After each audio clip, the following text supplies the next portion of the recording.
Hi, hi. Hello, kumusta na po kayo? Ayan. Hindi pa ba kayo ginapang? Hindi pa kayo ginapang ng ng kuhol? Ay, malapit na ang ating pagbubuto. Ayan. Magbutuhan na naman tayo, guys. Yan, relax lang muna ang inyong Reyna. Wala pang wala pang schedule sa massage. Higa-higa lang muna, guys.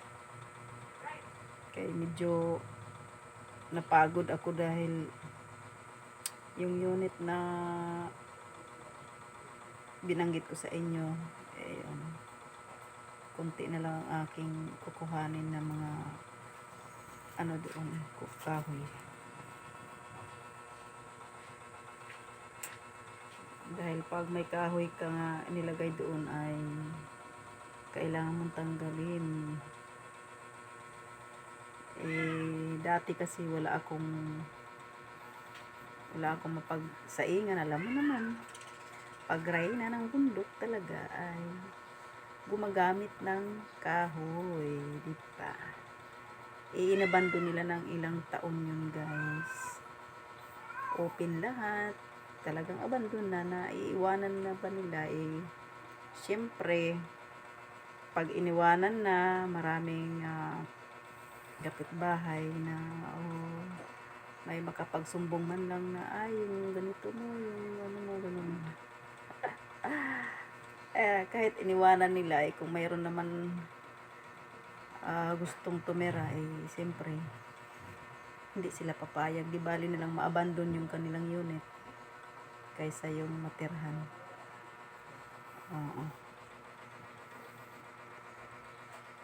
Ako okay lang naman siguro. Iba-iba kasi yung isip ng ating mga may bahay. Kung iiwanan na lang nila ba o balikan ba nila o kaya. Pero pasalamat sila dahil hindi nakuha yung mga yero, guys. Ayan. Napakwento na naman ako. Wala akong ibang binablog kundi yun na lang kasi mahirap talaga pag walang sariling bahay, guys. Ayan. Sa probinsya mayroon naman ako doon lupa. Siyempre Maynila to, kailangan mo ditong magsapalaran din, diba? Andito kasi yung ating hanap buhay.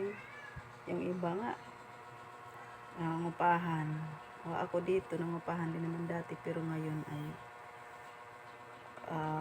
inaabandon na rin ito. Pero pinagawa ko na lahat.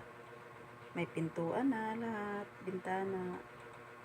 Pero gusto nilang mangyari, ibinta daw ito. Binta nila sa akin ng 100,000. 100, ano lang yun, yung bali, gastos nila yung dati.